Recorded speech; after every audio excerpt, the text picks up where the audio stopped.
Please welcome Lila Lazarus. Before I assume my position on the podium, this is all about connection, communication. So I want to make sure you guys are all connecting and communicating.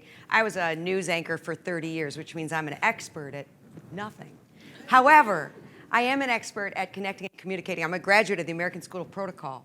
And when it comes to connecting and communicating, which is why you are here today, I want to make sure you're doing it properly. You're doing it effectively. You're doing it in a way that makes...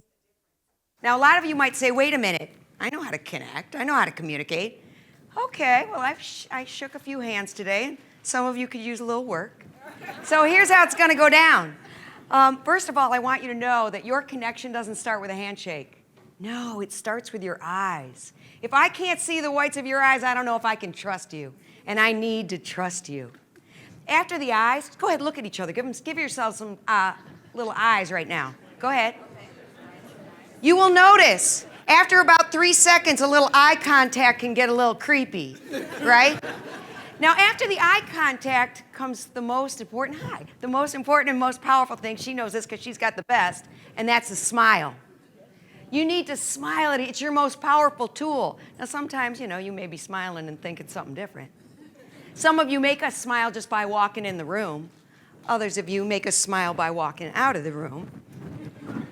But what I want you to understand is this. When you shake hands, it's 4 fingers up and a thumb. 4 fingers out and a thumb up. You're going to go in web to web. You're not going to do the bone crusher. You're not going to do the close shaker. You're not going to do the sweaty McPherson, okay? It shouldn't be the hipster. And by all means, do not do the lingerer. A handshake should go on for 3 seconds. Other than that, it's like a bad relationship, that boyfriend I couldn't get rid of, right? 3 seconds. 4 fingers out, 1 thumb up. It's an up and it's a down. Not too tight, not too loose. You got that? I want everybody, just to give a little energy before we start, to stand up, go meet someone and give them a proper handshake. Go ahead.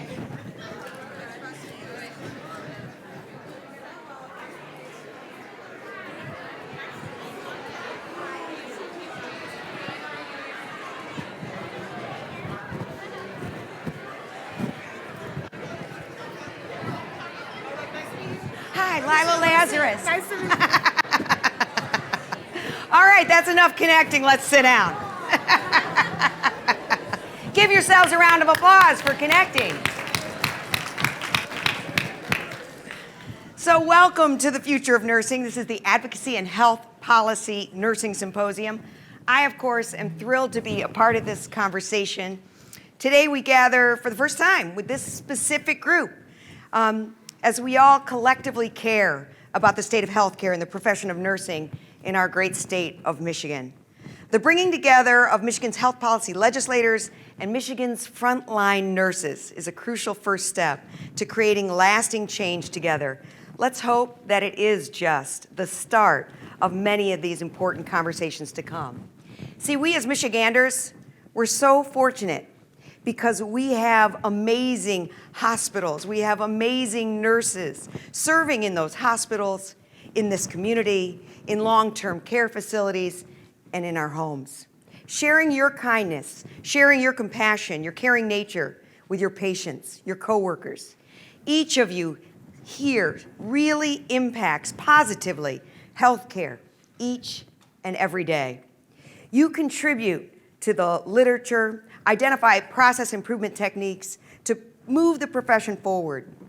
Now, we know as nurses, your days are not easy, but you are a very strong and very passionate, unyielding group of individuals who make a difference in the lives of others. So if we could just take a moment and give some applause for the nurses in this room.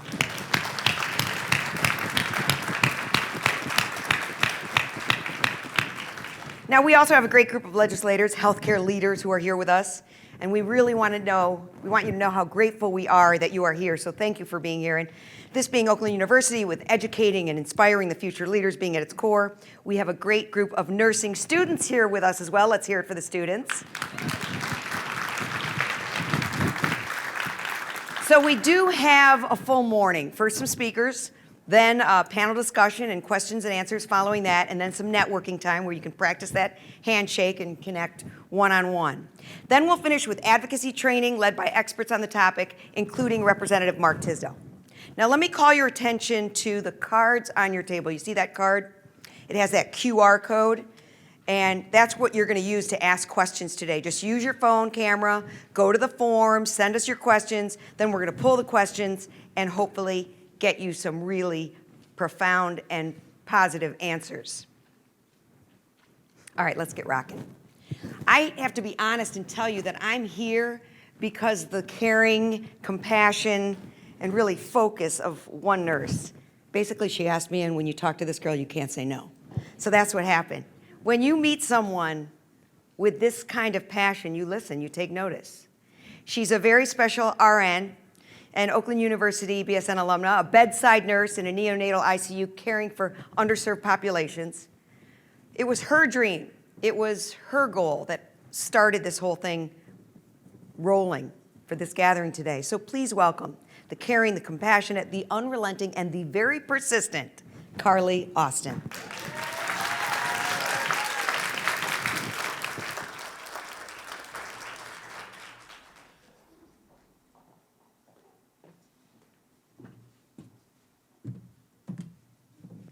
She's a little small. Good morning, everyone. So my name is Carly Austin, and I am a bedside nurse in Detroit and an OU BSN alumna. And if you know me, you know that I believe in nurses pursuing advocacy at all levels. Over the past year of being in the community and engaging our political leaders, I identified a gap between the bedside nurse's voice and decision makers. I believe that strengthening the relationship between both is very critical to improving the profession of nursing and the state of healthcare overall. When I promoted this event, you could tell that morale was low everywhere, and that many of the nurses in this very room felt that healthcare was beyond repair, and that we as bedside nurses hold no true power to influence change in our healthcare settings and in the communities that we value and serve. But take a quick moment to look around you. Your present today represents a different feeling for me. This feeling is hope. You have not only taken a seat at the table, but you are the proof that we have the capacity to be both the heart of healthcare and the voice too. This event is about leveraging the bedside nurse's voice to advocate for you and the health of Michiganders at the highest level, as well as to create awareness around healthcare issues that adversely impact the profession of nursing in Michigan.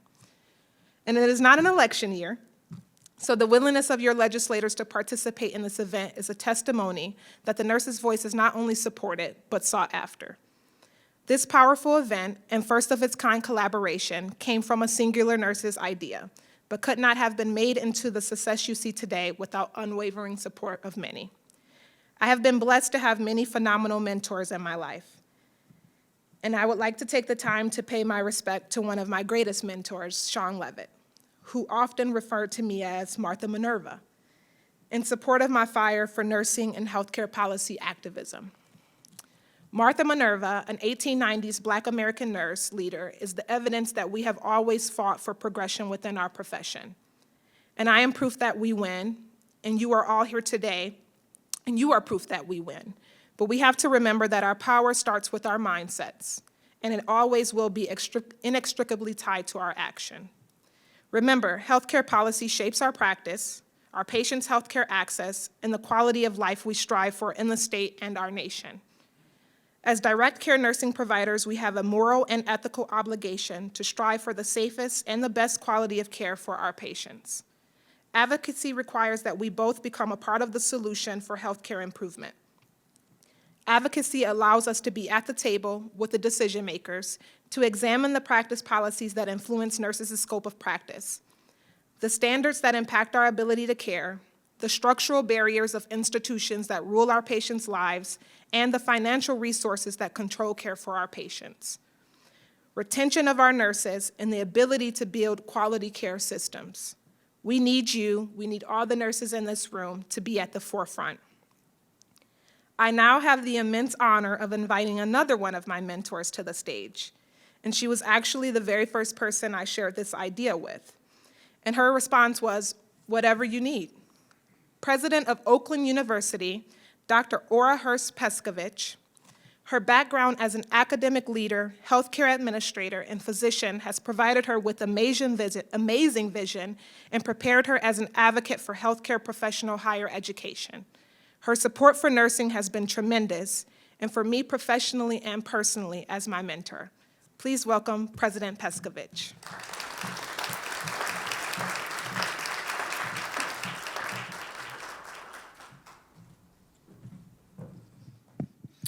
Well, first of all, I have to tell you a bit about Carly.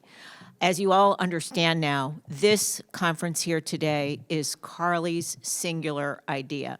And as you already heard from Lila, she is relentless. I have never met anybody like Carly. I have been her mentor for the last several years since she graduated from our nursing school. And she gets an idea in her head, and the only thing you can do as her mentor is be the, like in bowling, you can be the, the bowling, boundaries, but you cannot keep her from pursuing her goals. She is tenacious, she is brilliant, she is capable, and what she shows is what we're trying to accomplish here today, and that is that anyone can have a dream and can make it happen. And so I am just so proud of you, Carly, as one of our alums, the fact that you have decided to be a bedside nurse, but not just that, to pursue your goals for the rest of us here today. So I want to thank you and give you a round of applause right now from everyone here. Now, for the rest of you, I want to extend a warm welcome to Oakland University and for this very timely discussion that we're having about the important role that nurses have to play in this central function of shaping public health policy, which really is Carly's dream. I also want to, in advance, thank our panelists for their role that they're going to play today in being on the forefront of developing Michigan's public health care policies, and of course to Lila Lazarus, who is such a dear friend to Oakland University. Lila is an amazing healthcare reporter. She has done an enormous amount here for all of us in Michigan, and Lila, you are truly a public servant, and we are so appreciative of you. Let's give Lila a round of applause. Now, in the 3 years since the onset of the COVID-19 pandemic, all of us have learned so very much from nurses. Nurses have been on the front lines of the pandemic. But, you know, as we think about what we have learned from the way that nurses have cared for all of us, one thing has been missing from that, and that is that we have to learn how to take care of the nurses who have cared for us. And that is something that we have to do a much better job of doing. Now, all of that starts by us doing a better job of listening. And then what we have to do is translate what we hear into being more responsive and then into more effective policies that will improve the health of all of Michigan's citizens.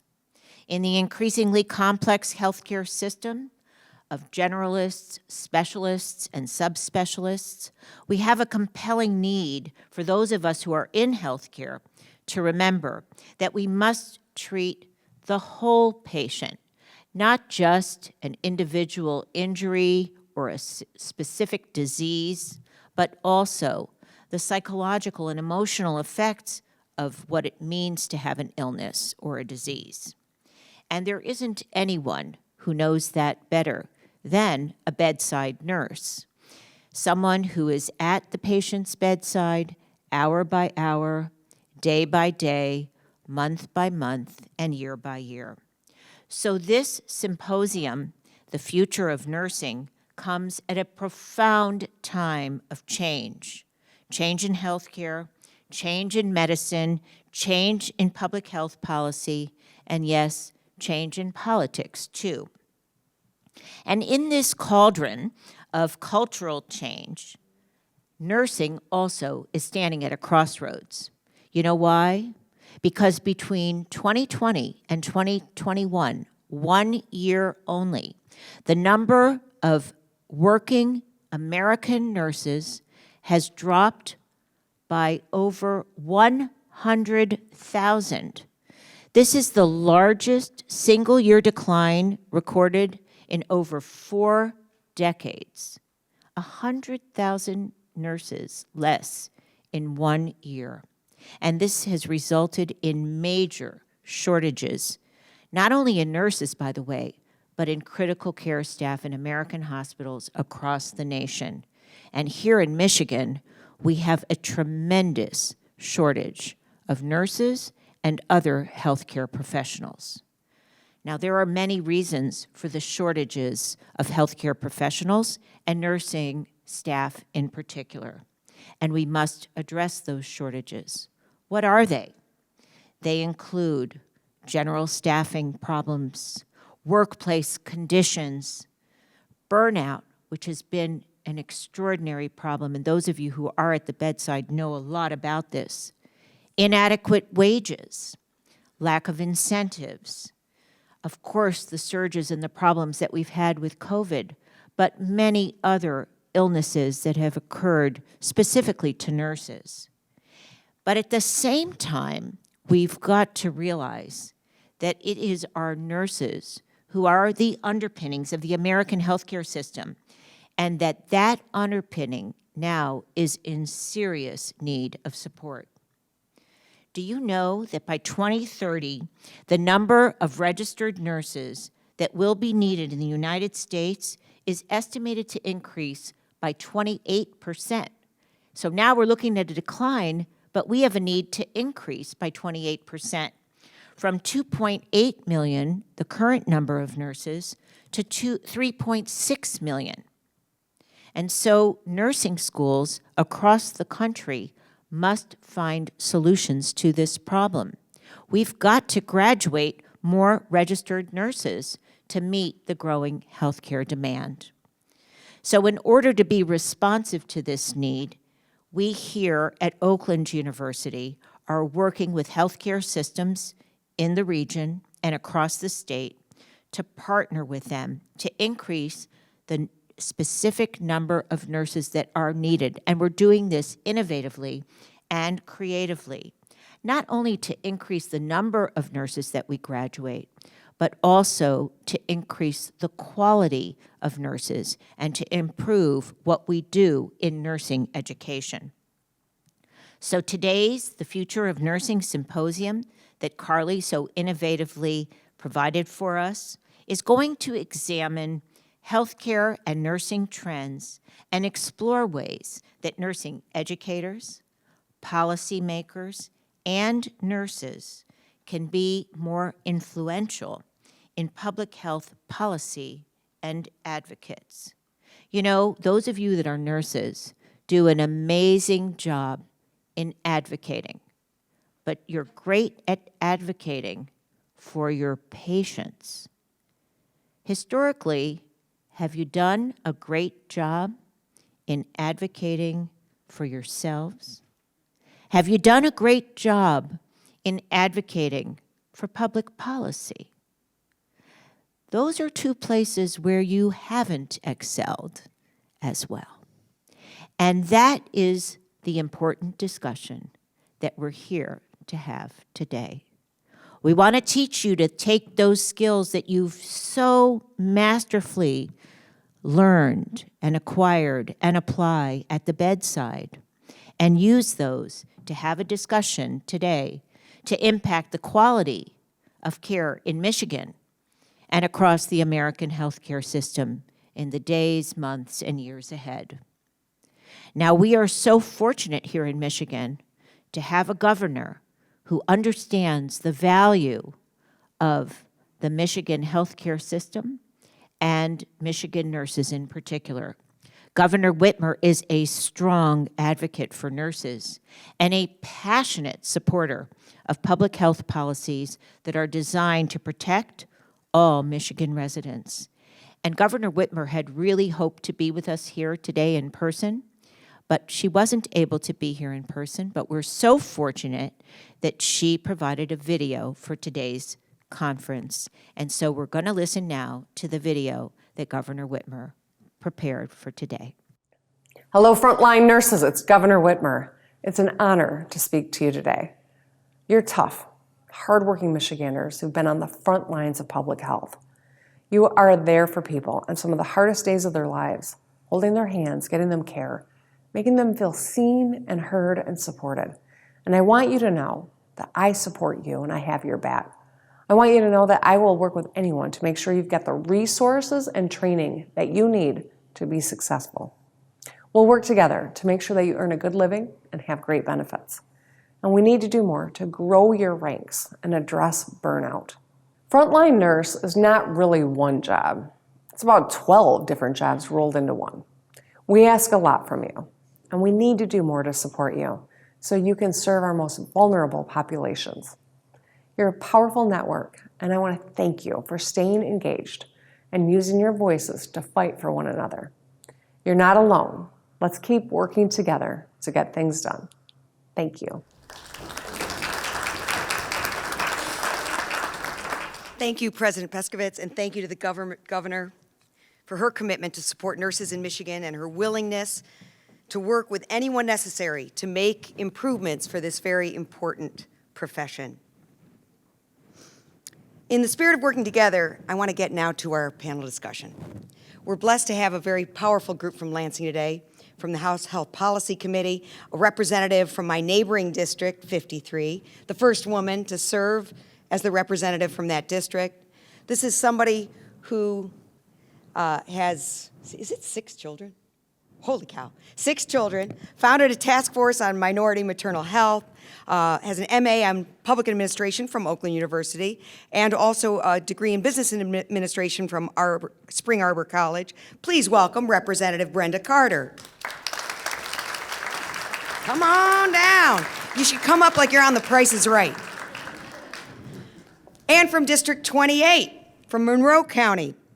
This is somebody who's, and it's one of our legislators here who does have a health background, a licensed practical nurse specializing in wound care, administrative nursing, long-term acute care, subacute care, a doula actually, who conducts breastfeeding education for new moms, also a Native American, also raising 3 grandchildren. Please welcome Representative Jamie Thompson.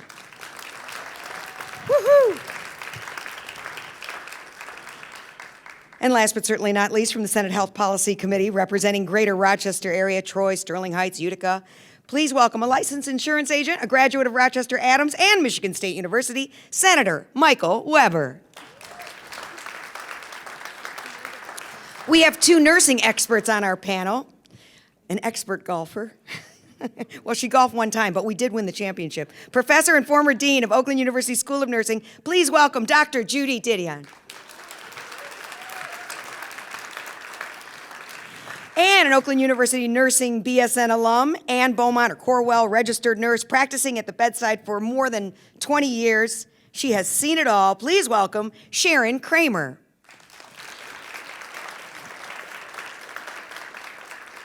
We will have a wide range of topics today: healthcare policy decision-making, the nursing workforce shortage and its impact, the intersection of healthcare policy and nursing, policymakers' involvement in healthcare. But I've got a question right from the start, so let's dive in. I want to start by talking about healthcare and the role of nursing. So I'm going to start with you. I want to start with the legislators. As members of the Health Policy Committee in the House and Senate, can you share how you make informed decisions on healthcare and where that information comes from? I'll start with you. Okay, thank you, Lila. Is it on? Yeah, you're on, baby. Good morning. Well, how I make decisions is I actually go into the hospitals and talk to the nurses, okay? Because we can go and read in a book about what we think is going on and the needs that nurses have, but if you right there on the front line, and even if you had an experience being in a hospital, now that's the best, because when I was in the hospital when my son died, a nurse was not only just the person that administered my medication, she was my minister, she was my teacher, she was my counselor. So what I learned from that there's more to nursing than just taking your temperature. And during the last 3 years, talking to some of the nurses, I found out that they experienced a lot of the same things that I experienced on my job, which is high stress. High stress. And then the difference that I found with nurses is that they take care of everybody else. They're committed to taking care of everybody else. And at the end of the day, when it's all over, sometimes all they need is a hug. You know, so with my policy decisions, I'm on the insurance side of this, but I'm also on health policy, which gives me a double advantage, okay? When I'm making decisions, I think about that nurse. I think about the one that held my hand, that told me that I was going to be all right. And I say, yeah, we can do better by our nurses because they do good by us. Representative Thompson, where do you get your information? Is this on? Yes, Yeah. it is. Well, I am a brand new legislator. So I was just elected in November, started my first term in January. I am on health policy and on the subcommittee behavioral health, which I'm very excited to be on that because we know currently in Michigan and throughout America, we do have a huge mental health crisis, which does affect our nurses. It does affect our patients. So I'm going to be going into this with the experience of a nurse. And that's a lot of the reason why I got involved in politics. It would be... it's very interesting, the commonalities in being in politics and being a nurse. From the simple things that we learned in nursing school where they told us that as a student nurse, nurses eat their young. That is in Lansing, politicians eat their young. Sink or swim, you know, you're a brand new nurse, how am I gonna get through 12 hours and get all this done? And how am I going to be able to use my time effectively and understand that I can work autonomously because I have the skills and tools to do that? Same thing in Lansing. You just get dropped in, and it's like a fire hose, and you're going to sink or swim. So much of what I'm learning as in this field as a legislator is I can go right back to what I learned in nursing or how I advocate for people. Being a nurse, my mother's a nurse, I'm a nurse, my daughter was in school to be a nurse. You are just born to advocate for people, to be able to listen to them, to be able to understand that you took an oath to do no harm to that patient.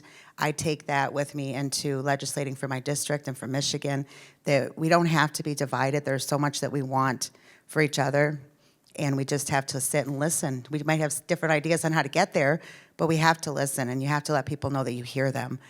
I have the ability to do that as a nurse from my background. But then the really cool thing is that I am a nurse, so I do understand what nurses deal with nurse-patient ratios. Healthcare for ourselves, insurance is huge. People would be shocked to realize that my entire 15 years as a nurse, I never held health insurance because I couldn't afford it. And people would say, how could you be a nurse and you don't have health insurance? I just couldn't afford it. It was too expensive for my family. My children would have my child, but I and my husband never had insurance. That's a big thing that we need to take care of our nurses. Really good to be aware of That's that. a lot. It's health. My insurance as a state legislator, I was just like, oh my goodness, this is the best health care ever. I didn't have this health care coverage when I was a nurse. I can get a colonoscopy. That's unacceptable, right? That is unacceptable. I know, I mean, how many nurses here right now are frustrated with the cost of the insurance that they're offered? Hugely, right? And you're the nurse, you're the one working, and you don't even have or be able to afford the benefits or get the good benefits. So that's huge. Things that I'd like to work, I mean, I could get into more, but childcare. You know, a lot of us are we're single moms. I was a single mom when I went through nursing school. I am currently married, and I met my husband right when I started to be in nursing school. But when my daughter was going to school, I understand there are so many single mothers that are nurses and CNAs and LPNs and patient care techs, and childcare is huge for them. And really, they don't make enough money to be able to earn a good living and provide for the childcare. Okay. So there's a lot of things that we can talk about that I am ready to dig in, roll up my sleeves, and fight for nurses because I get it. Awesome. Senator Weber. Hey, thank you for having me and being part of this. So I'm not new to the legislature, but I'm new to the Senate, and I serve as vice chair of the Health Policy Committee. I did not serve on health policy in the House. So learning a little bit as I go. But in terms of working with groups, every aspect of healthcare is represented by a different association in Lansing, whether it's the hospitals, the nurses, health plans, obviously Blue Cross is involved, all these people are involved. So a lot of times those groups will certainly talk to the legislators, weigh in on different legislation, but I think we all have to do a better job, or I guess I'll speak for myself at least, of reaching out to folks in the district, folks that are actually in those positions. I have my doctors, I have people that are nurses in my family, and we do talk from time to time about stuff like this, but I think as we're getting more and more into these issues over the next 4 years on the Senate Health Policy Committee, it's an important reminder to reach out to folks and try to get their individual opinions on stuff. And so that's where the advocacy comes in that Dr. Peskovich talked about, and different things like that. And so happy to be here. But generally speaking, that's kind of where a lot of the health policy perspective currently comes from, is from these associations, although they do obviously try to do a good job, an effective job of representing the various viewpoints. So now we know where the legislators are coming from. Sharon, I'm going to jump over to you, actually. And while we know that we love our nurses, we know that we know how important they are when we're sick, when our loved ones are sick, we don't always know if our legislators understand what nurses are going through and what those issues are. As somebody who's been doing this for more than 20 years, who has seen it all, can you just describe for us the challenges nurses are facing all day, every day, 365? Good morning. Yeah, that's an easy answer, huh? Thank you for having me. I can. It's 5 pages, so it's going to be about 5 minutes of your time, but I felt it worthwhile. So let me proceed. I just want to say to all of you, good morning, and thank you for having me. When I sat down to write down what a typical day for a nurse is, it actually was kind of hard to do. I'm not speaking for myself, but for all those I work beside each and every day. The role of the nurse is not singular, nor is it synonymous. A typical day finds bedside nurses wearing many different hats and multitasking continuously. Tasks, and especially multitasking, cannot be measured objectively. Why, might you ask? Simply, a 5-minute task potentially can take 20 minutes or more. The care we provide is complex. The art of nursing and caring for a patient is not a human assembly line. A single nursing task encompasses a patient's emotional and a physical state, meeting them where they are at, educating them. Patients are often at their most vulnerable state as we build their trust caring for them. We are orchestrating the coordination of other disciplines into a patient's care, such as therapy, dietary, and plans for discharge. We are administering numerous medications and constantly assessing a patient as we give those medications using our critical nursing thinking. We are talking and communicating with a patient's family. We are providing hands-on physical care such as wound care, hygiene, positioning, toileting, tube feeds, monitoring outputs from an array of drainage tubes, titrating IV drips. We are constantly assessing body systems, respiratory, cardiovascular, neuro. We are charting and documenting on each patient all throughout a shift to meet all standards of care. The art of nursing and the care we provide hasn't really changed in the many years I've been a bedside nurse, but how we do it has, as we see increased barriers. We are now caring for sicker patients, and we staff by a matrix, not acuity. We are now short-staffed almost all the time, increasing our nurse-to-patient ratio. Nursing is not the only area short-staffed. Lack of nurse aides, housekeeping, and transporters impact our day and the care we provide. We need more patient care sitters for the safety of our patients, thus pulling our nurse aides from the unit. This increases the workload for nursing. We work with a lot of technology, and often that technology is not working or needs repair. We are seeing lack of resources available, making extra steps in our day to find them, such as linen, supplies, and even medications. Our phones that we carry are so incredibly helpful, but the numerous calls, texts from family, doctors, and other departments interrupts and fragments our care. Charge nurses are a resource for our shift, and the ones who help run the unit for that shift often have to take a full assignment, leaving them incredibly stretched. Nurses are frequently pulled to work other units than their home unit. It adds another challenge to their shift, trying to locate supplies and care for a patient population with diagnoses not as familiar to them, making them feel an expert of none. The barriers in any given day make it difficult for the nurse to hand an impossible assignment to another nurse who has an equally impossible assignment to take a break and eat their lunch.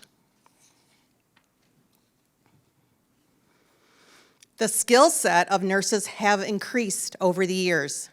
Our typical day and the time to accomplish our given task in a day is simply more. Today's healthcare system has created numerous barriers for nurses. What I have described is a systematic problem across the healthcare system. Nurses that leave one healthcare system are finding the same problem in another. Nurses, more often than not, drive home from their shift feeling overwhelmed, feeling they have not given the quality and safe care they wanted.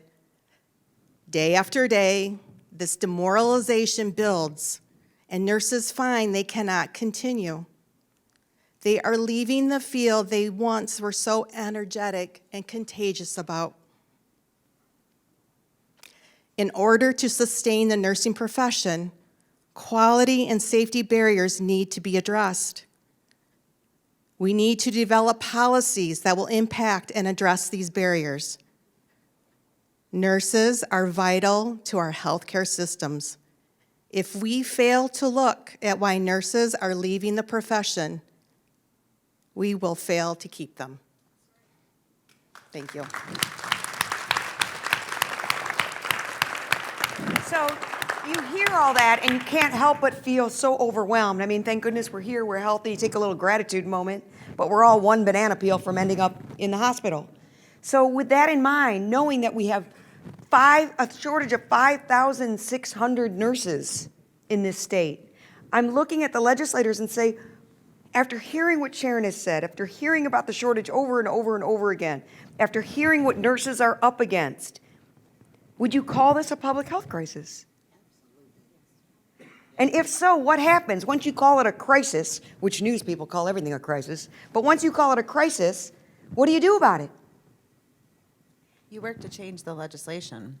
Something that I'm interested in seeking to do is looking at the scope of practice, not just for RNs, but LPNs, CNAs, the ancillary care that you're given, so that you do have a little more time because you're giving so many tasks. Listening to you, Matt, oh my goodness. I live that life. I understand it. I relate 100%. I'm sitting here shaking my head saying, remember that, remember that. You don't get to use the autonomy you're given, the autonomy you're trained to have, the autonomy that you graduated with.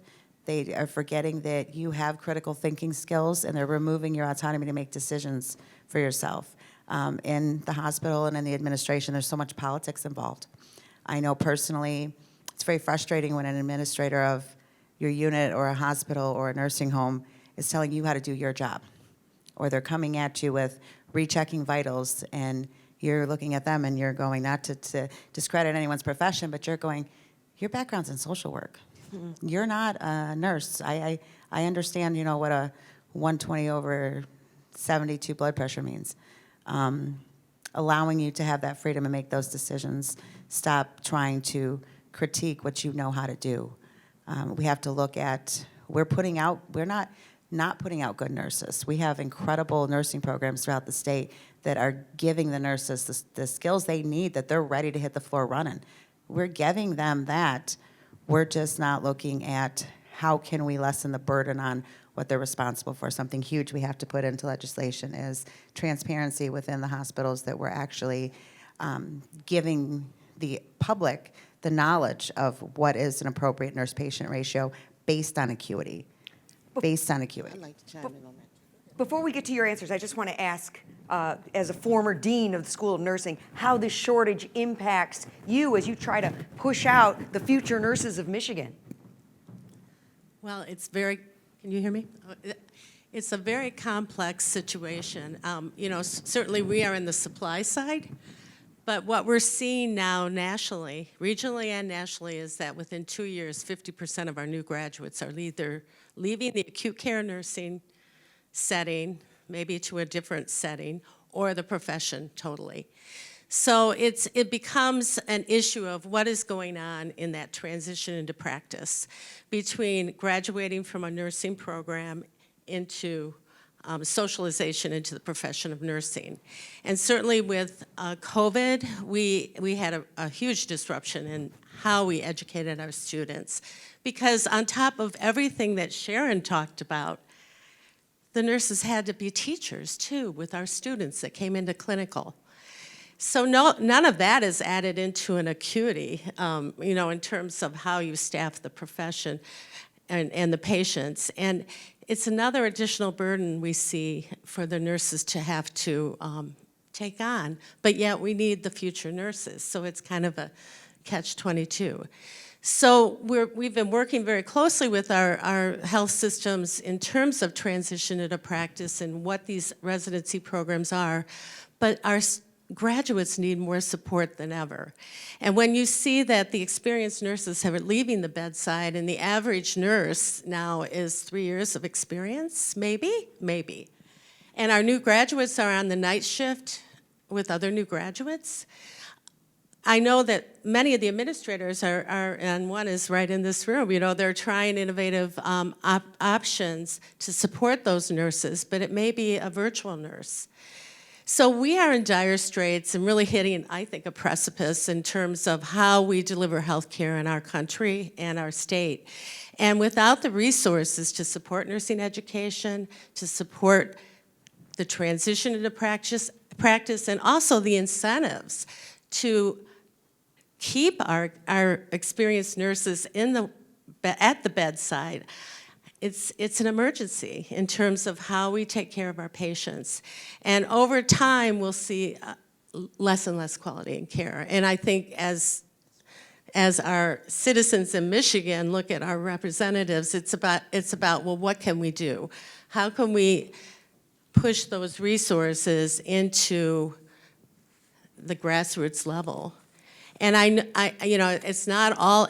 I mean, the systems certainly are doing, trying to do the best they can to support nurses, but there is a fiscal crisis out there in terms of health care and then the complexity of care that requires much more expenditures in terms of taking care of those patients. So it's policy related to the insurance industry, to issues about staffing at the bedside, it's reimbursement, it's all of those things, so that's why it's very complex. But I know this is what we're seeing, what we're experiencing, and that's why we feel this public health crisis is just going to continue if we don't do something. So to our legislators, I ask, as we see this laundry list of issues, what can we do, A, to address this if it is in fact a public health crisis, and I assume you believe that it is, and also what can we do to build the numbers of nurses as politicians and retain them? Okay, Lila, I'd like to take a shot at this because you could have somebody that's relentless as Carly, calling you every day and making sure that you know how important it is in communities like Pontiac and Detroit, where the maternal rate is 4 times the average, and the disparities, the healthcare disparities are really prevalent. I learned something today from this conference today that I was shocked, totally shocked. I am the chair of the Insurance and Financial Services Committee for the state of Michigan. That's all insurance. And can I please see again the hands of the people in this room that have concerns about their health insurance? Wow. speechless. What we can do as legislators is come to you like we did today. Come to you and see the hands that I just saw. So when I talk to the lobbying firms and the organizations about healthcare insurance, I can say, are you really looking at our nursing or any profession, teacher's profession, any of our service professions equitably? You know, because for you to provide the services that you do to keep us healthy and you don't have insurance, that's frightening. I'm gonna leave my contact information. If anybody want to contact me with your issues, you please do. But I have the firsthand voice to all of the people in the insurance industry. That is my expertise. And I'm in health policy now, but insurance is my expertise. And I learned something today. Thank you, Carly. You want to add to that? Yeah. Senator Weber? Yeah, no, I tend to agree. I mean, it's you know, in terms of the different benefits that are offered to folks that are working in these hospitals, this and that, it's certainly something that we have to tackle. And it is eye-opening when all those hands went up in terms of you know, health insurance and concerns about their health insurance. There's so many issues, and I think we have to look at them. You know, we have to try to look at them kind of one at a time a little bit. I think if we look at holistically at the whole thing, it just seems like it's insurmountable at times. And so, you know, I think symposiums like this, advocacy, certainly kind of moves the ball forward in terms of trying to get some of these things done. I know just as the session's begun, you know, there's been supplemental money in terms of you know, hospitals in terms of like staffing, retention, and that kind of thing that's been able to pass. So that's in terms of like what's actually happened over the last 2.5 months. I mean, that's something that we can point to, but certainly we are now starting to get into a lot of the policy debates and a lot of the discussion, and your voices are very much needed in that discussion. I love that all three legislators are really from different areas. We know that access to care, health equity, always an issue. What can be done on the political side to make sure every Michigander has access to quality care? What more can be done? That is a huge, huge question right now. I know I think most of us look at it like it's too big to approach. I think that if we as legislators try to focus in on a specific area and give each other a delegation where we can work together, where I can listen to what Brenda has to say, I can listen to what the Senator has to say, and we're not getting ourselves overwhelmed with such a problem that we can't tackle it. We've got to start with one small step, talk to the people in the communities that are involved in what's going on, give patients that availability where there are not so much red tape and so many hurdles to get through getting diagnosed with conditions. Maybe we can be catching them sooner. I know in being a nurse, I know sometimes we have to go through 5 or 6 different diagnostic tests, and we as nurses are going, wait a second, okay, we know that we're not going to use this one, we're not going to use that one, we're really actually going to use this one. You know, if we can get to the CAT scan instead of having to go through 5 steps to get to how we're really going to find out what's going on with the problem. Encouraging families to eat healthier. Here I am sitting here speaking, but we have that problem. We have that huge problem. We have packaged food that's quick and easy for a lot of families. It's causing a lot of health problems. Understanding where our communities are. When I heard that, you know, Black women are dying at a larger rate than white women when it comes to maternal health, I'm like, why? What is that? So it's a big thing that we need to talk about, because we need to find out why. You know, we learn these things. We learn these things going through school, that certain people with different ethnicities are more likely to have cardiac problems, diabetes, hypertension. Why? Why? How can we educate? How can we help? How can we get fresh food into communities where there's nothing but a party store on the corner? They have no options, or financially they have no options because it costs more money to eat healthier. Unfortunately, we live that.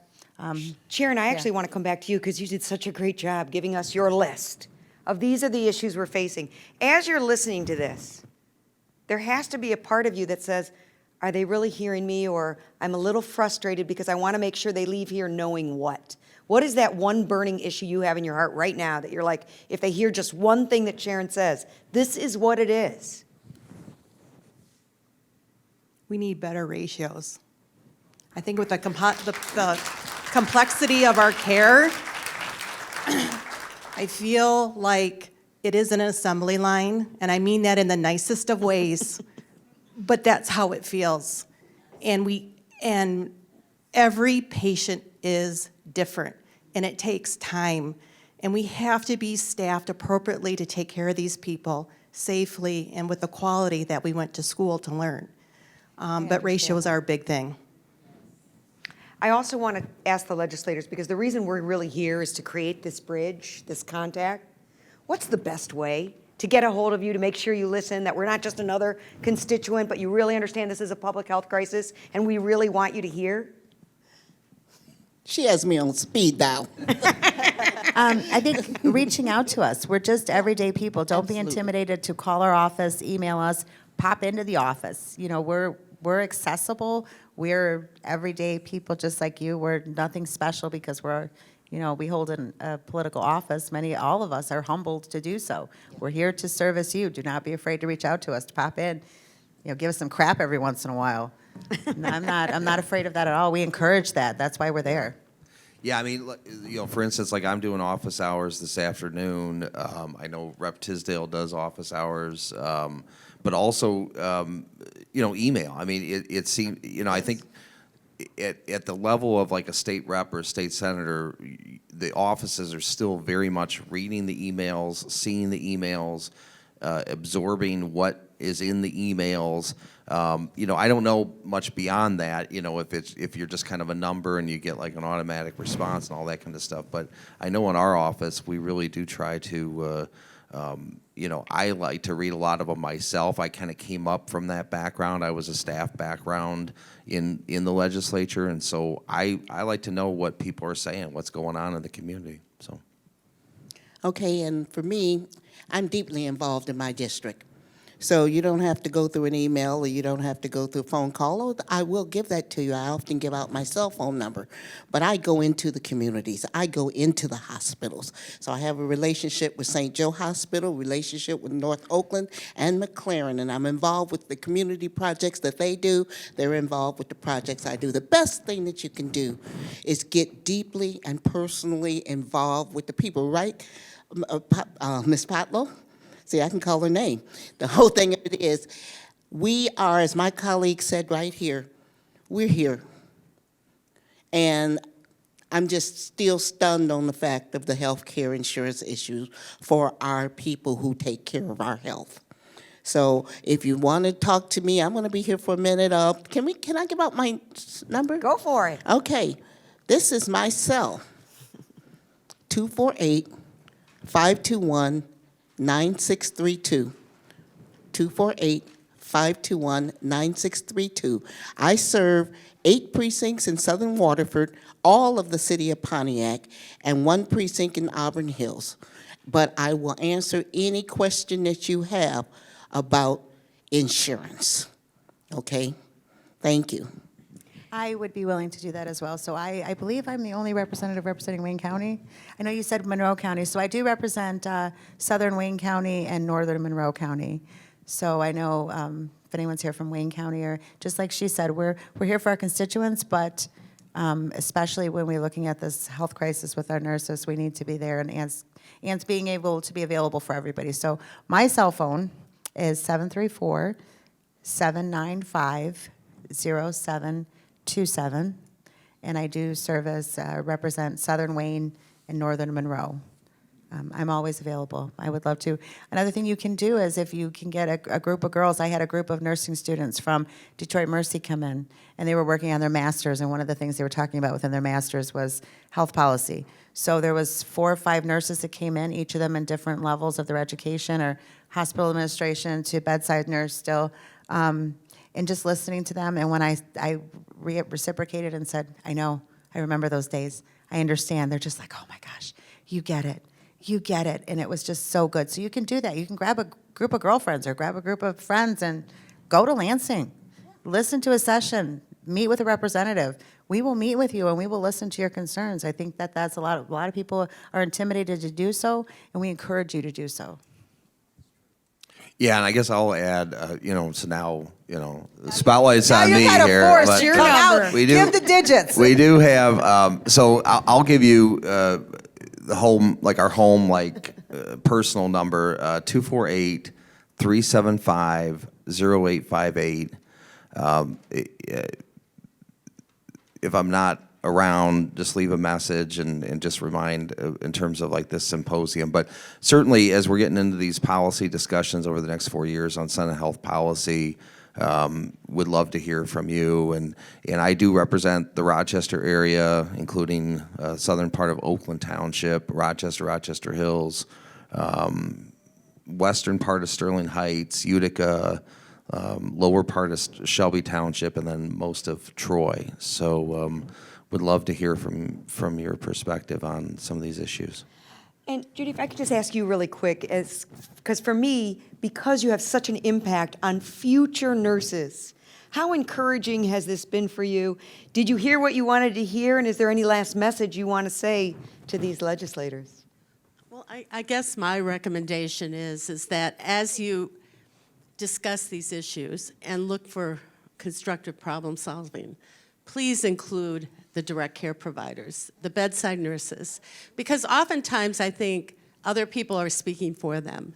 And their experiences are so rich, and I think this would be helpful for you to really understand the environment of healthcare right now, and that's what we have to fix. The environment of healthcare is not where we want it to be. And as long as it's that way, it's difficult for us to be safe and provide quality of care. And by doing that, our students will have better experiences, and hopefully they'll graduate and stay in nursing like Sharon did for so many years, because we need nurses out there, all of us. And as I get older, I know I'm going to need them more and more. So it's important for us professionally, but also personally, to think about this issue. Could I ask her a question? Sure. I was wondering, when you're looking at the various nursing programs, is there anything that you see as something that we could be doing different in 2023, as far as curriculum, maybe the different colleges and universities working together a little bit better on continuity of offering the same classes, or how we could maybe get people involved in high school, that we could do some sort of working with the colleges, that we could get them maybe possibility of some prerequisites in high school, they could be a little bit further ahead? I think, all of us are doing that in terms of allowing for advanced credit in high schools. I know our admissions department works with the high schools, and they have those opportunities to take prerequisites. We have certain rules in the Michigan Board, as you know, where we can only offer so many things outside of the class, outside of the organization that's offering the curriculum. But I think all of us are looking at how can we certainly enhance our curriculum, and especially in the terms of clinical placements. And that's what's tough, because our healthcare systems are running short, and it's difficult for them to take the learners. I was talking to one of the healthcare systems. They have over 4,000 learners a day in their healthcare system. So these are not just nurses, but all the learners of all the health professions. So it's really, it's a lot of issues. There's a lot of issues that people have to deal with in terms of how they staff and how they make decisions, but yet keep us moving forward so that we can have the best possible curriculum for our students. And just briefly, I'd like to thank Oakland University for the partnership that you've had with Pontiac School District and the PCT training program we have for our high school students who go, and once they get through with the training, they work at St. Joe Hospital. So yes, we have been doing that for several years now. We need more of that in Wayne County.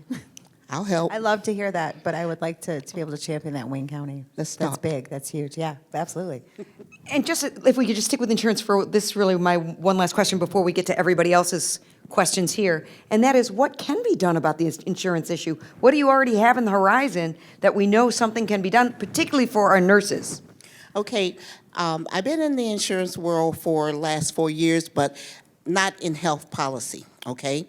Now that I have the opportunity to delve into health policy, and I already have the relationships with the insurers, now I can bring this to their attention. We could look at the previous legislation to see if we had anything that addressed the disparities and the inequities of health insurance for our nurses. I know we're probably doing the same thing for our teachers. Very similar problems there. What I can do going forward when I have these discussions, and believe me, they're talking to me every single day, we can look at crafting some legislation to identify these disparities and move on them. Well, it's clear that there's so much more to say about nursing and that this is just the beginning of the conversation. We're so grateful that we're here, and we're hoping you're going to be coming back again and again and again. I of course, want to thank our panel. Give them a big round of applause. We want to maintain this relationship, of course, between the legislators and our frontline nurses and our nursing schools. Of course, this has been an amazing discussion. I'm hoping, do we have questions? Okay, so some of you have already gone and put your questions in. You did the QR code and sent your questions in, as you can still keep doing. Didn't pop up on mine. Thank you so much. So let me quickly get to questions from our audience. What are efforts being taken by the legislation to help make nurse wages fair and equitable, specifically in poverty-stricken areas? Are we doing something about wages?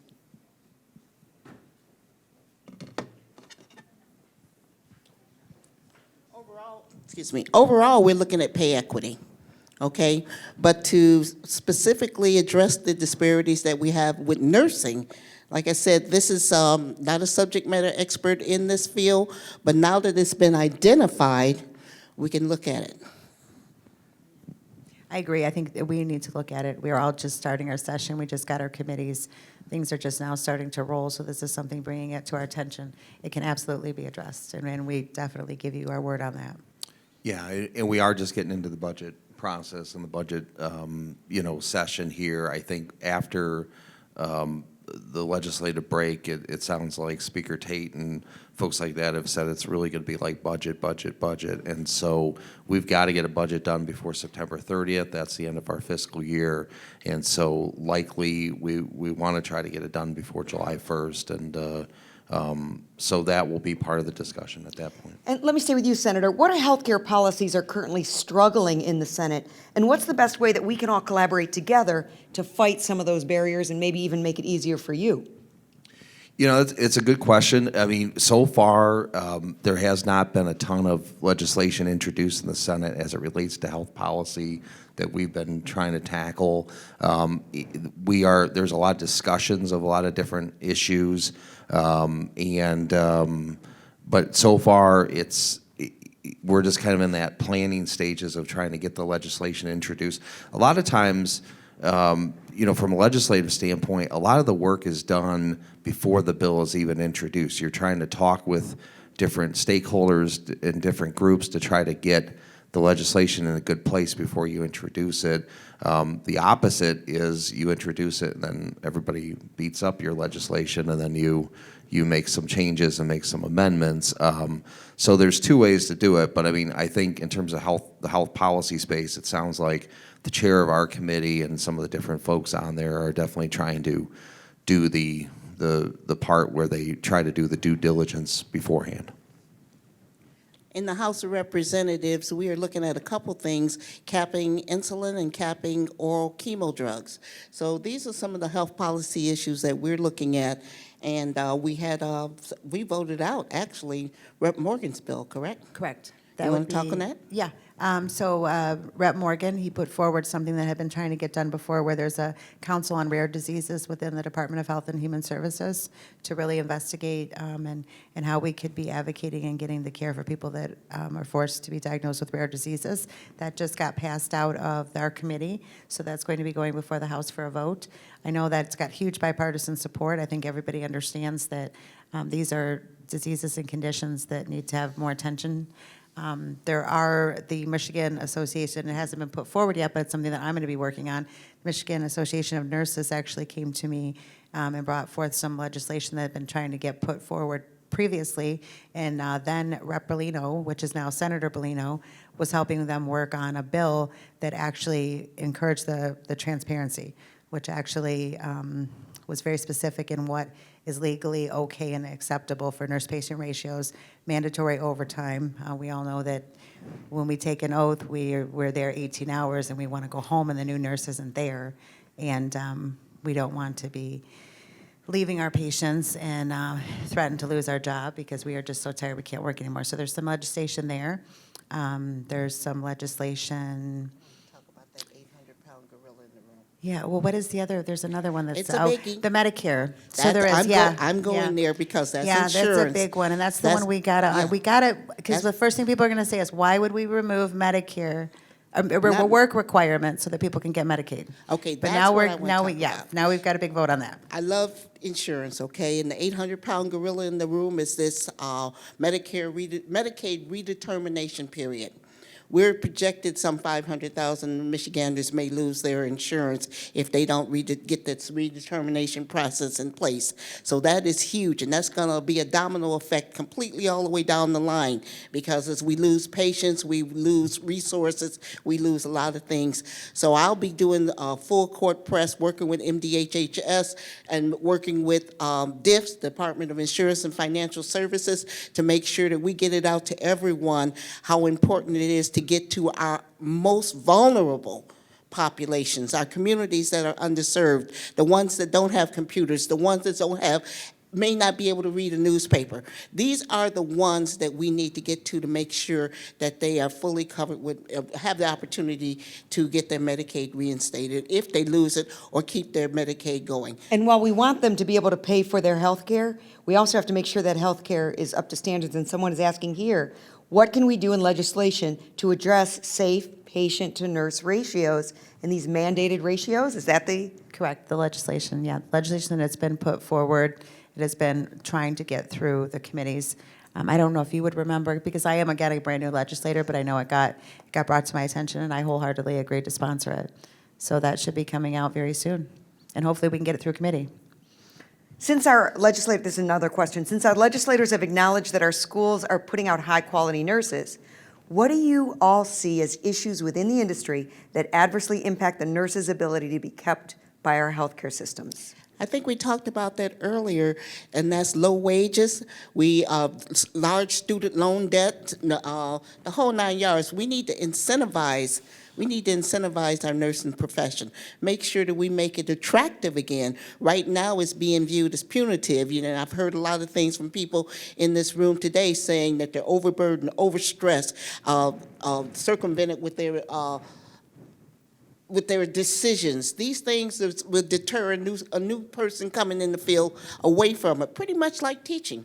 We need to go back to where these professions are valued for the work that they do, and pay and support them appropriately. And I think this can be done in this session right now. Working with my colleagues here, we're on different sides of the aisle, but you would not know it. Yeah, you would from know that, here. would you? You would not know it from here. That's awesome. All of us agree that something needs to be done.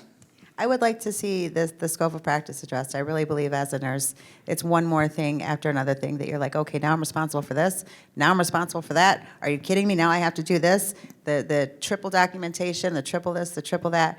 We need to be looking at our healthcare professionals, from our CNAs up to our RNs and our BSNs, and looking at how can we really truly focus in. How long has it been since we've really looked at that scope of practice? What can we do to extend it to people that do get the education? You know, we've got CNAs that they're educated and allowed to take AccuChecks. Yeah, we deal with hospitals and long-term care settings where in a hospital, the CNA can help the nurse by taking the blood sugar, and the blood sugar gets, it gets right to you in your electronic medical file where you can see that she took it, or he, and it was taken, and they're not, because the fear is, well, are they taking it accurately? I'm not going to give them coverage if I don't know if they're taking it. It's clearly from the machine getting sent to you, so you know they took it. Now, in nursing homes, CNAs aren't allowed to take blood sugars. So why is that? It's one more thing, and as a nurse in a long-term care facility, you have 17 to 20 patients, and you have sometimes 11 or 12 of them that are ACHS. So you're checking their sugar 4 times a day. Each one of them needs coverage. So that's 17 patients times 4 AccuChecks times every patient needing coverage. How many injections are you giving a day? Where can we get someone to pick up some of those things where it's not that they aren't taught how to do it or it's not safe for them to do it. They're educated on how to do it. It's just a simple finger stick. Get the machines into the nursing homes that they can actually directly relate, and you can check that. Because the fear always is they're working under the nurse's license. You don't want to give coverage. So there's so many things that we can do. And I can't wait to actually dig in and start saying, hey, we need to look back and see how dated we are on our things. And that's what you brought forward to us today. Thank you. This is a question about the criminalization of bedside nurses. We need laws to protect nurses and our patients. How can you ensure stepwise that we get a seat at the table? Anybody want to take that one on? I know. I was going criminalization. I'm looking over here. No, I know. Yeah. Mark, you want to come on? Representative? Yeah. I'm not sure I totally understand the question, but I mean, in terms of a seat at the table, in terms of let me healthcare just- discussion, I mean, we've had that discussion now, obviously, a lot today about being an advocate for the field, and certainly I think you've got 4 legislators in the room that are, I think, very willing listeners to some of the discussion. So I was just curious what they meant by the criminalization of the nurse. So they were specifically referring to, and it's a case I'm not familiar with, the Redonda Vaught case? Okay. Can you speak on? I think what they're speaking to is that there was a case in Tennessee where a nurse, it wasn't vicious, it was accidental, but it was a medication error that resulted in the death of a patient. And through that whole process, it became the nurse's fault, whereas there was multiple systems issues. And we know with quality and safety, the environment of care is going to make the nurse, about risk, increase the risk or decrease the risk of those mistakes happening. So when we talk about someone who has so many distractions in a day, that increases the risk of a mistake. So what happened in that case, it went to trial and they didn't look at the systems issues and what was involved in the system that actually contributed to that mistake, and the nurse actually was indicted for that error, and I don't know what the punishment, I don't know if she ended up. I'd like to speak on that because before I came here, I went on the internet and I was looking for insurance issues as it relates to nursing, and it hit right on there saying that nurses are may be charged, not are charged, but may be charged for situations just like that. So this is something I'm going to delve into once again very deeply because you brought it up, this case, and please give me that information. And the danger of that is that if we don't look at it from a systems issue, we're going to have individuals making errors and hiding them. And we don't want that. The whole quality and safety movement that started in the 1999 to err is human, we're going backwards.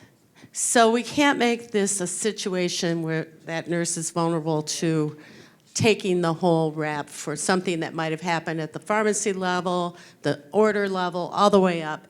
And I think that has to be like something to think about in terms of, I don't know from a policy issue what can be done, but I think it's an important issue as we move towards keeping our patients safe and celebrating all the safety.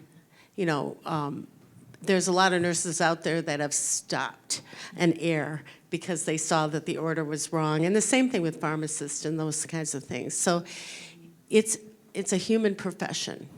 I'd like to comment on what I found just here. It says 5 issues nurses face in their career. 1, inadequate staffing, being short-staffed, stress, safety on jobs, workplace violence, and improving self-care. So I want you to know that from an insurance standpoint, we're going to look at it. Next question. What's being done to ensure that the money that is allocated for nursing reaches the nurse and not left up to the employer's discretion to be distributed to the nurses? So I guess, again, how can nurses get a better seat at that table? Well, I'm on health policy, so that's going to be a bonus for you. My eyes perked up because, Not sure exactly how to answer that, but knowing that that is an issue and something that we need to look at, then when it comes before us, I will be the one advocating for the nurses, and definitely respect Representative Carter for sitting here and hearing this with me. So now that we're just meeting each other as new representative, well, I'm a new representative, she's Old-timer. yeah, she's been here. But just hearing this conversation, I know she's like, oh, I can't wait to work together to be able to make sure that those things are addressed. And I agree with that because I live in both worlds now. I live in the insurance world, so I understand that very well. Now I'm in the health policy world, and I can rely on you to help guide me through what we could do from the insurance perspective to help remedy this situation. Final question from our audience. How can you as legislators help get appropriate insurance reimbursement for nursing care delivery? That's an insurance question. Yeah. I'm not an insurance. Well, now, wait a minute. Senator Weber, let's start with you. Well, no, I mean, it's really an appropriations question. I mean, It it's is. just, it's in terms of the reimbursement, that's all going to be part of this budget process. And I don't know, as I'm sitting here right now, I can tell you exactly what the recommendation was from Governor Whitmer, but she proposed her budget back in February, and now the House and Senate Appropriations Committees are going through that process. So I'm not part of that, but I will be a part of it. Obviously, we'll all be a part of it in terms of voting on the budget, and that's something we have to pay attention to for sure. So. That's all the time we have. I want to thank Representative Carter, Representative Thompson, Senator Weber, Dr. Judy Didion, and Sharon Kramer. Thank you so much. Can we hear it for our panelists? For your attention, for your time, for your willingness to engage in this whole conversation and your willingness to connect and foster relationships with Michigan nurses. And we can all agree that this discussion continues. Before we break for networking and practicing our handshake and then noshing, I want to encourage you to stay for the advocate training session. That's where we're going to really hone that skill of using your voice and guide you in the hows of how to do that. It may seem daunting. Some of you have already found that voice, but it's good to hear best practices and how to be most effective in engaging with policy change makers. So enjoy your networking. We're going to gather you back in about 20 minutes and have that advocacy training session that's so valuable. Thank you, everybody. Ladies and gentlemen, let's get to our advocacy experts, three people who really know their way around Michigan's capital. Please welcome Representative Mark Tisdale, Rochelle Black, Director of University Government Relations, and Bonnie Bochniak, Oakland University State Relations Director.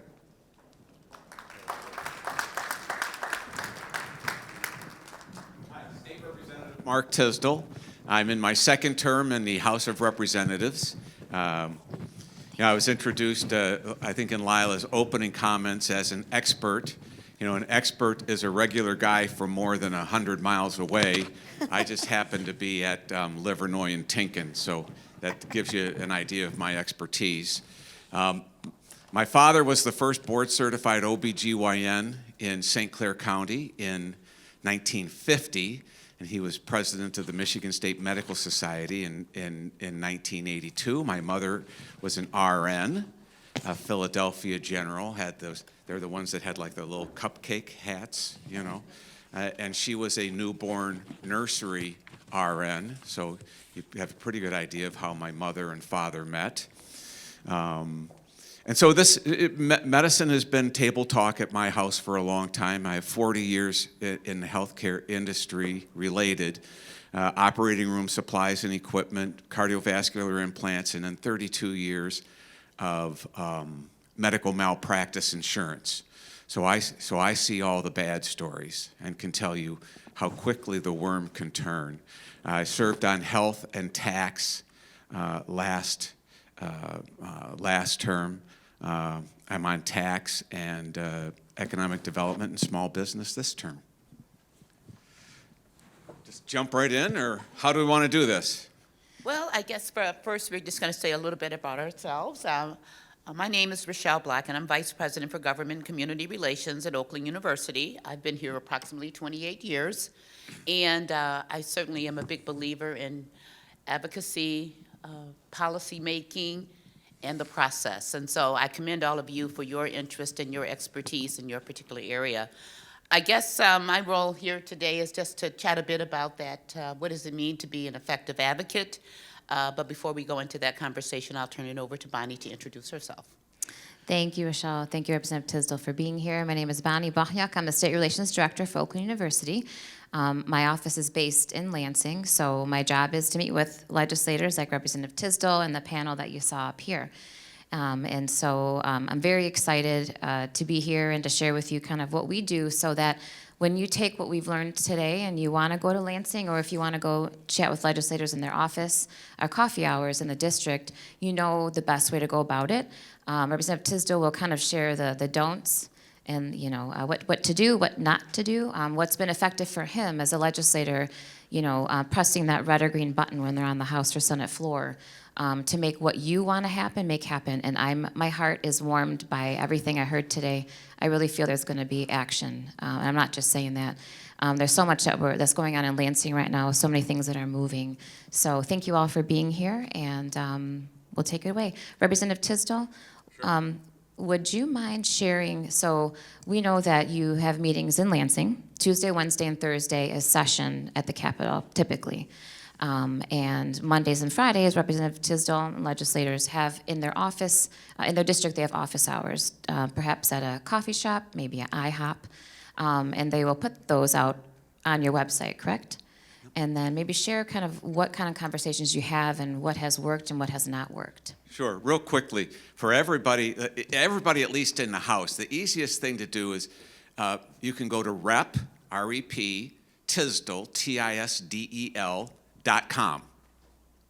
And that will take you right to my office, give you all the office numbers, all those kinds of things. Since we're handing out cell phone numbers, if we really want to get something done, let me give you my wife's cell phone number. That is 248-84, well, it's the truth.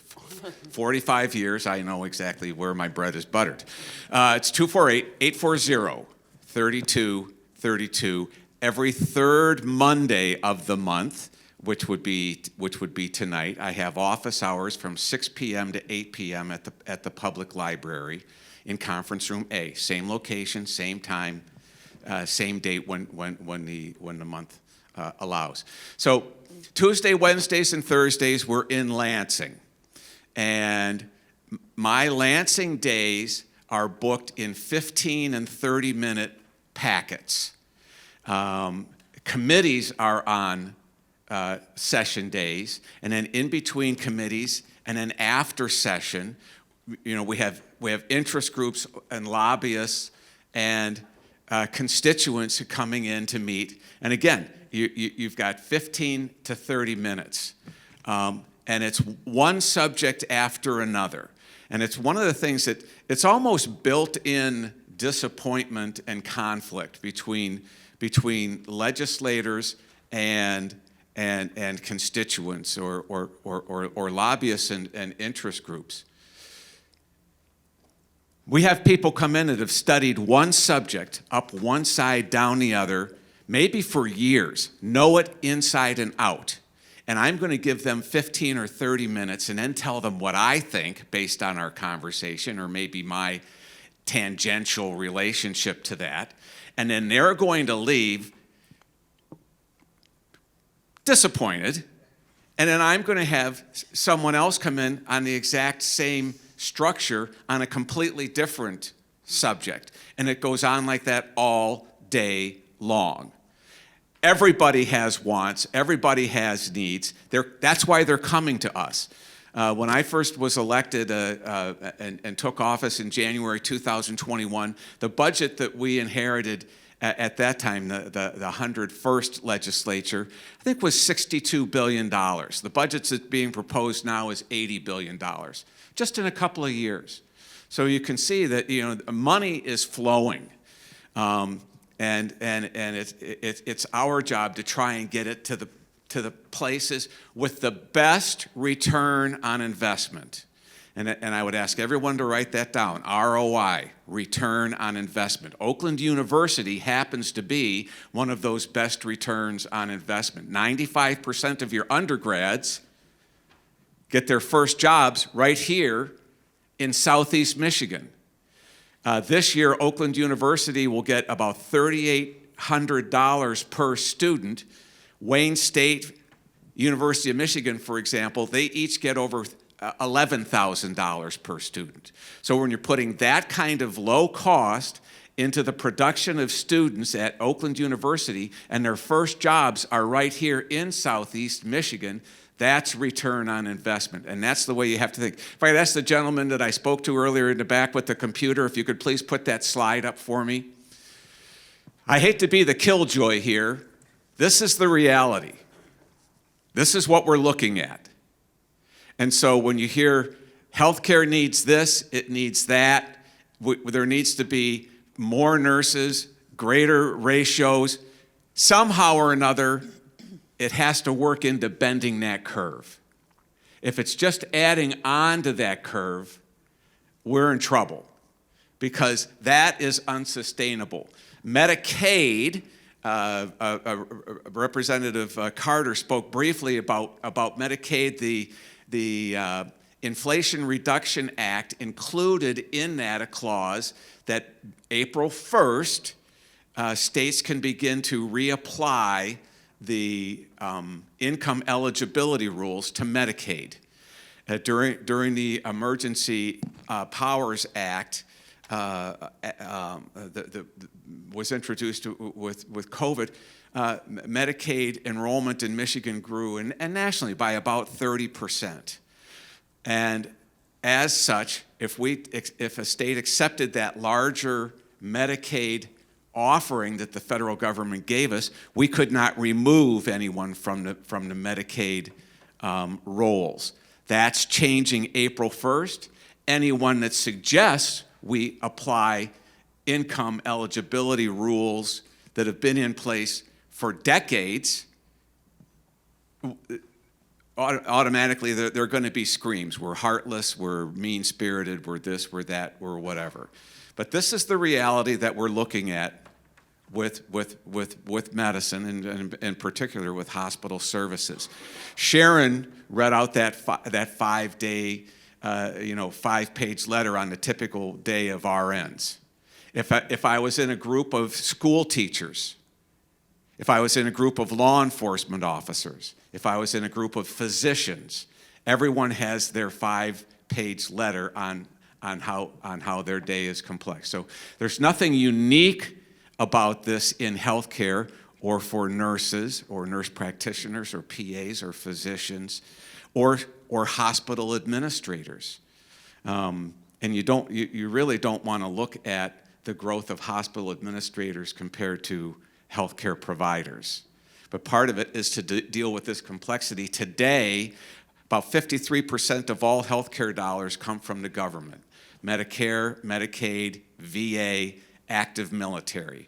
And so the government is driving much of the regulation in order to maintain this, to keep it growing at that rate. You end up with what was, I think, referred to as treatment matrix earlier. Physicians call it, it's a protocol. Every diagnostic code has a protocol of care. And if you're a physician and you stray too far outside that protocol of care, your provider profile is injured, and you can be docked on your reimbursement. And so everything is so tightly structured that it takes away the ability for healthcare professionals to act independently upon what they see right in front of them. It's a separation of firsthand knowledge and authority. And you always want to put those together as much as possible. There's nothing worse than a job where your responsibility exceeds your authority, right? You're responsible for an outcome, but you don't have direct authority for input. Back into working with legislators, which is the point of this, and I might have gotten off track a little bit, but I just want to introduce you to just a hint of what the actual world is out there that policymakers are faced with, whether they know it or not. When you come in to see me, I call it the 3 Ps. Polite, professional, persistent. As I said, my day is broken up into 15 and 30-minute segments. I'm seeing, well, I see Bonnie and Rochelle a little too much, but I'm seeing, over and over and over again. It's people coming looking for help, looking for assistance. You come in to me once, tell a great story, that's wonderful. I never see you again. Now you're back 218th in line in a matter of months. So polite. Some people come in, they want to tell me what I need to know. The vast majority of people come in are polite, but if you're coming in demanding and obnoxious right off the bat, you're done. I don't have time for that. I really don't need it. Professional. You have to know. You have to know the universe. You have to know details of the universe about which you're coming in to talk to me. If you give me half the picture and I go out and try and advocate on your behalf only to become embarrassed because I don't know the full story, our relationship is done. I don't need that anymore. I can embarrass myself without you. Polite, professional, persistent, come back, keep in touch. You have my cell number. You know where my office is. I'm in the grocery stores. You'll see me at church. We're available. If we don't know, then we're ignorant. We're unaware. We're uninformed. So the 3 Ps is really what we need. And then everything has to do. I talked about how the budget has grown just in the 2 years and 3 months that I've been there. From the low 60s to now we're pressing 80 billion. So it's how does your request bend that curve? How does your request create a greater return on investment that frees up needed dollars for the other 50 people that are in trying to see me asking for money?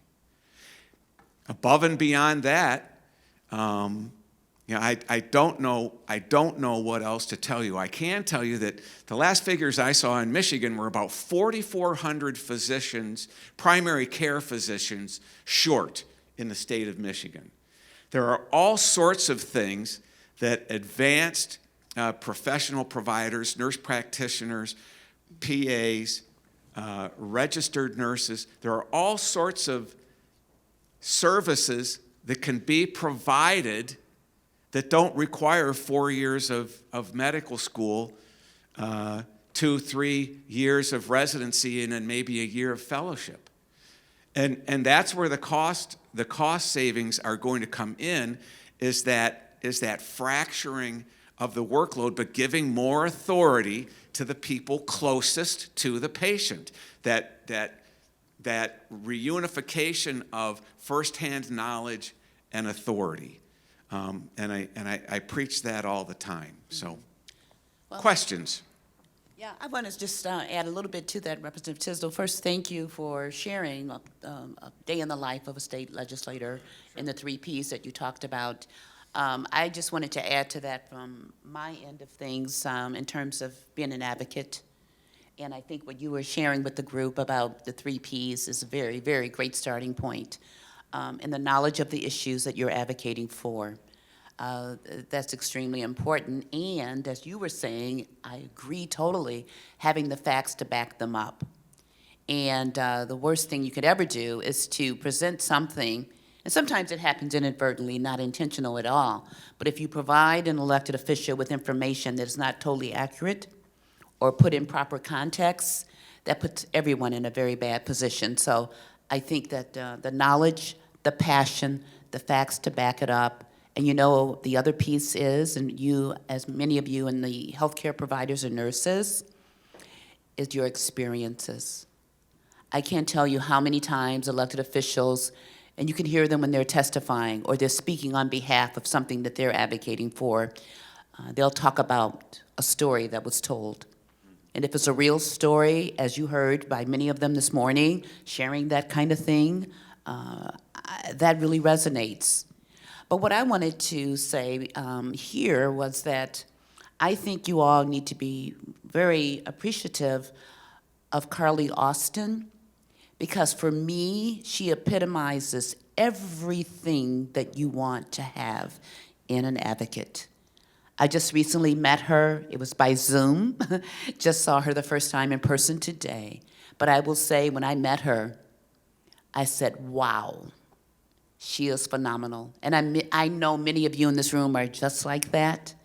And I think that that's something to take with you, because it does resonate. And I'm sure when elected officials see and hear from people like that, they feel the same way.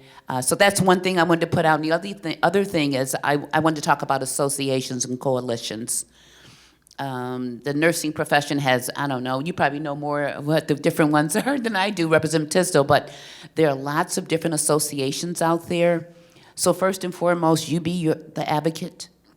You say, I'm taking on this issue, and then you say, now who can help me get there? When I talked about those facts, those associations are going to provide it, because most associations know that that's an important thing when you're meeting with legislators, that you're telling things in the proper manner and you have the data to back it up. So yeah, but tell your stories. I mean, I learned a lot today listening. I loved it when the nurse was sharing the 5 pages. I'm like, it could have been 10. I could listen to more of this, right? Because then you feel it. I don't know those personal stories, Representative Tisdale. How does that work for you? Well, I'm old enough. I'm beyond my full retirement age, that you can get caught up in anecdotal episodes, but if an anecdotal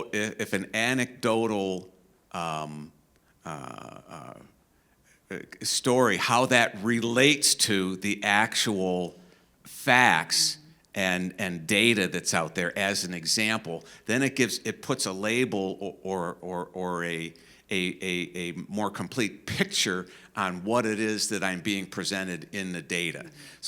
But if it's just, well, this happened to me, you know, there could be 10,000 different happened to me stories that aren't necessarily related. So you have to weave that in as support, as credibility for the information that you're presenting me, and then it makes it much more real.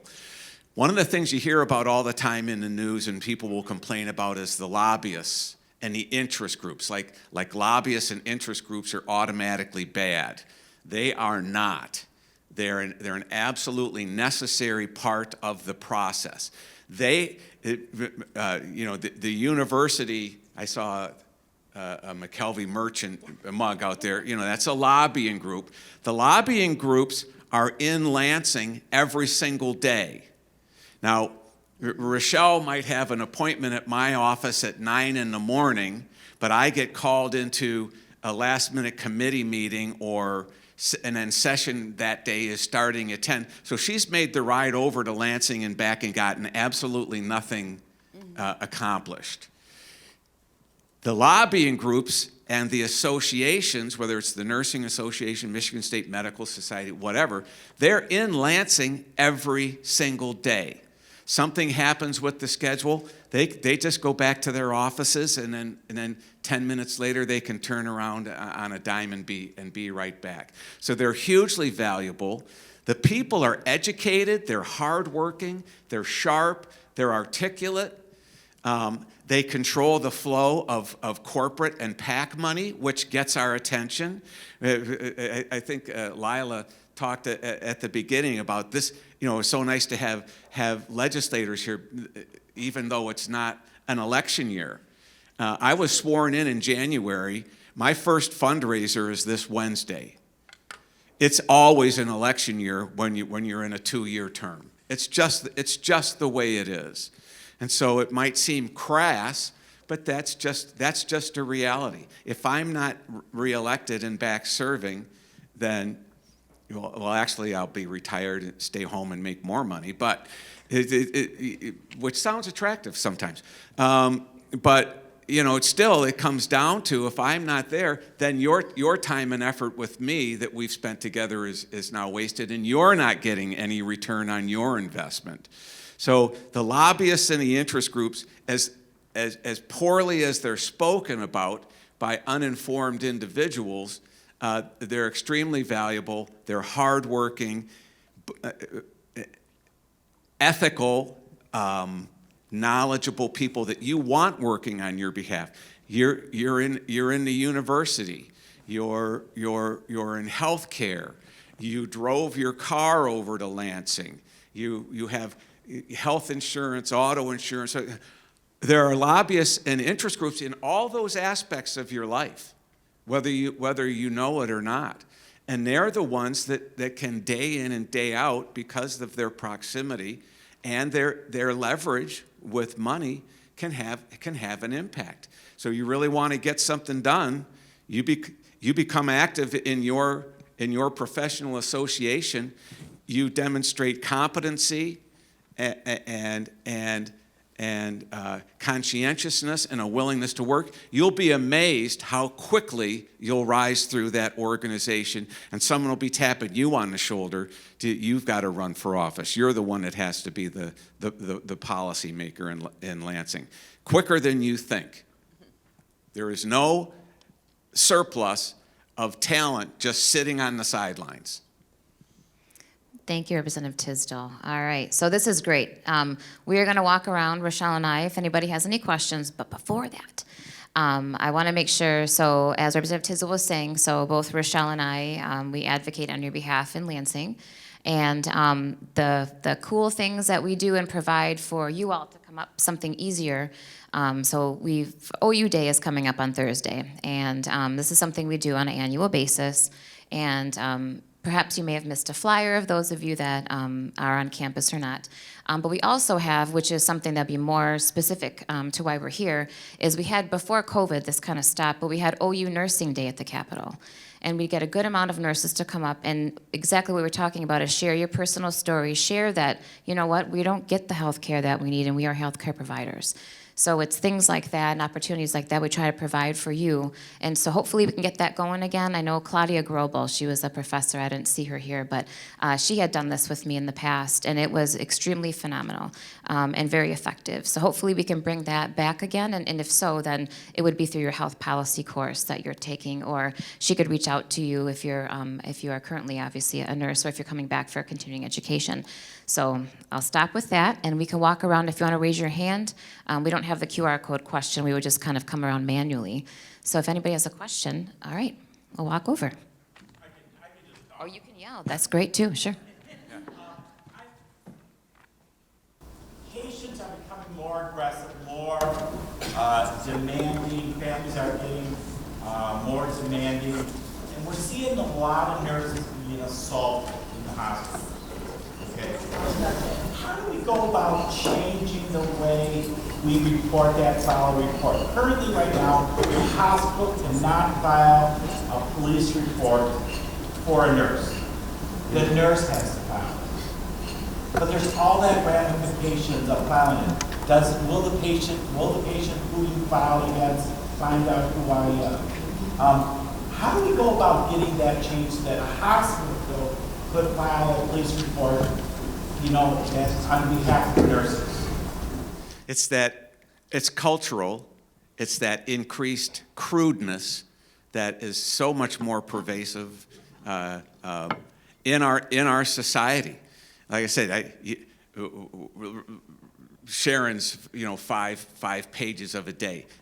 I think if we had a room full of flight attendants, they would tell you the same thing. If you had a room full of police officers, 12-year-old kids, 13-year-old kids taking a swing at a police officer.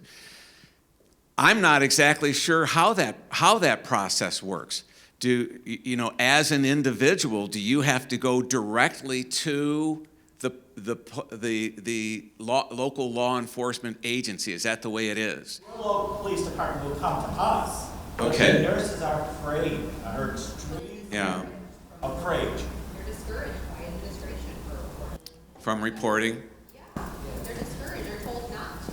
Oh well, our hospital does. Our Okay. we encourage everybody that's assaulted by a patient to file a complaint. Although the nurses are afraid. Yeah. what percentage of the licensed nurse population is unionized? Do we know? Not little.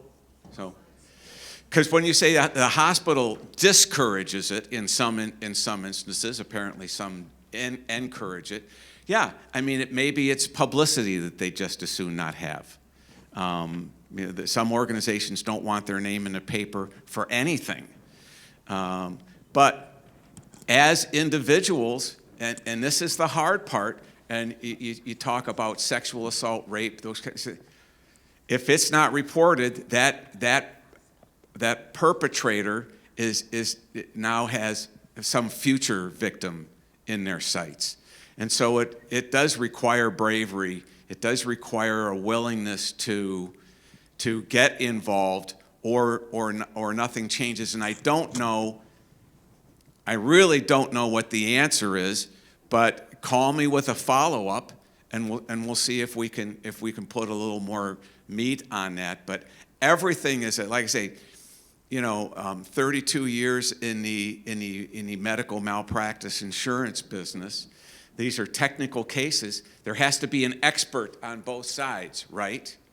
And many of the expert physicians, you talk about a code of silence among physicians. They won't testify against each other. There's no shortage of plaintiffs' attorneys that are getting paid to come in and testify. But having someone come as an expert for the defense, a lot of people are just, I don't have the time, don't want to get involved. And so it's just a different, mentality. It's a different need. And other than, put on your big boy pants and get out there, I don't know what the answer is, but I'm more than happy to work on it with you. Thank you. Any other questions? Oh, yes.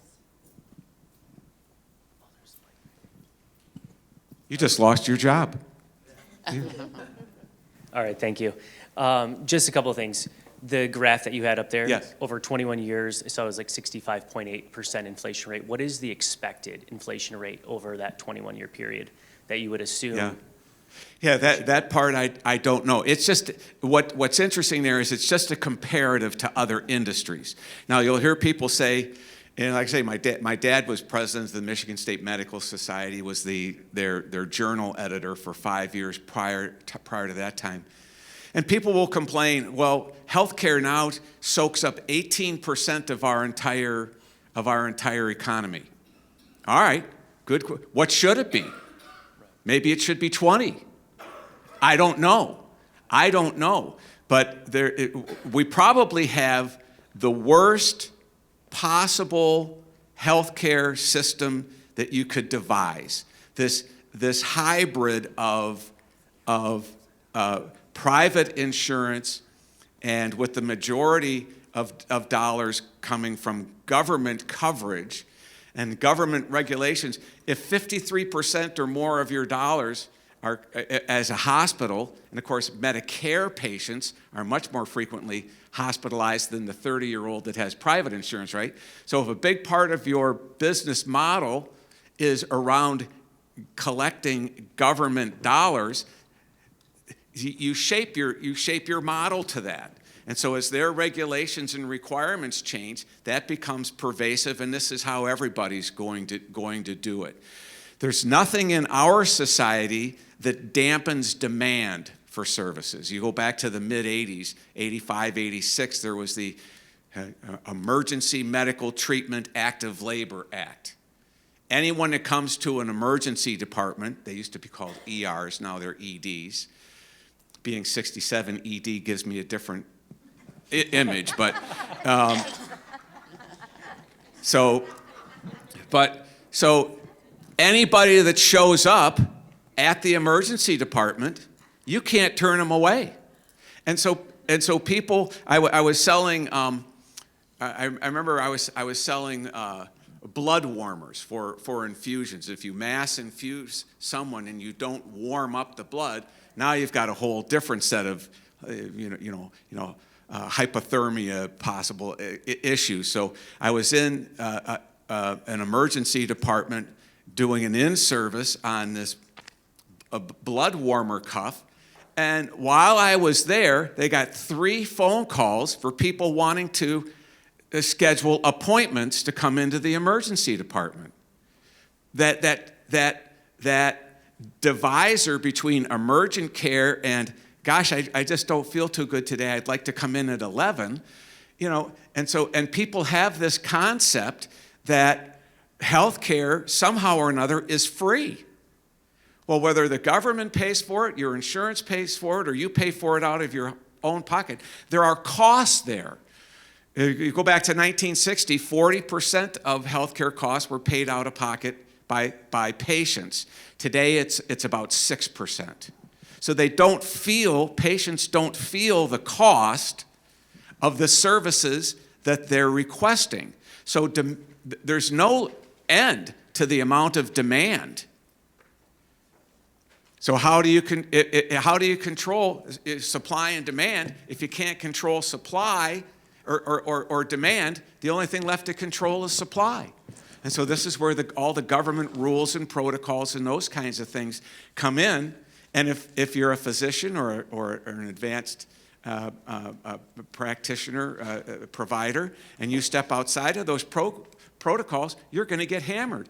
Even my little brother, 61, but he's a orthopedic surgeon with a specialist in foot and ankle. Well, in order for him to get an MRI or a CT scan or whatever advanced diagnostic tool he knows he needs, the patient has to have an X-ray first, because that's what the protocol says. So the patient comes in, gets an X-ray, goes home. Okay, yeah, that's right, I can't see that. Now I've got to order the follow-up. And so without a strategy, without divesting that authority to the person with the first-hand knowledge, you follow these recipes. And it's very frustrating. It's very frustrating for physicians. And oncology or rheumatology, we know that such and such a pharmaceutical treatment is effective, but you might have to have 2 or 3 drug failures before you can get to that. And so, as a patient, you're not aware of the fact that what you're being described is known to fail, but you're on that step down the line, and it's when you centralize the decision making. Those people don't want to give away their authority and power. In fact, many of them like nothing more than taking that authority out for a walk every now and then, right? Yes. So then how do we get out of this cycle when we know that we pay more per capita for healthcare than any other industrialized nations, and our health outcomes are worse? So these people making decisions aren't making decisions that are good for our patients to get costs down, to get our people healthy. And I know this is a federal issue, right? This is all about Medicare, because Medicare really is the ones who make the guidelines for everybody else. Yeah. But from our perspective, looking at the state level, how do we do things like, Senate Bill 680 from the last round that we tried for how many different legislatures to get full scope practice authority for nurse practitioners to be able to practice to the top of our scope? What does it take? And I know that this is a bigger conversation. This conversation has been going on for a long time, but it's frustrating. It's frustrating. Let me back up just a little bit. So we pay more per. Apologies, sir. Apologies. I hate to do this. I got the worst job of the day, which is to say we have to end. We need to be respectful of everybody's time. I apologize, because that's a fabulous question. Maybe we can have some conversation after about. Give me 2 minutes, please. 2 minutes, when real Rep. quickly. Tisdale says 2 minutes, Yes. he gets 2 minutes. So very quickly, first of all, on the aggregate, on the average, our health outcomes are not equal to the amount that we're paying in.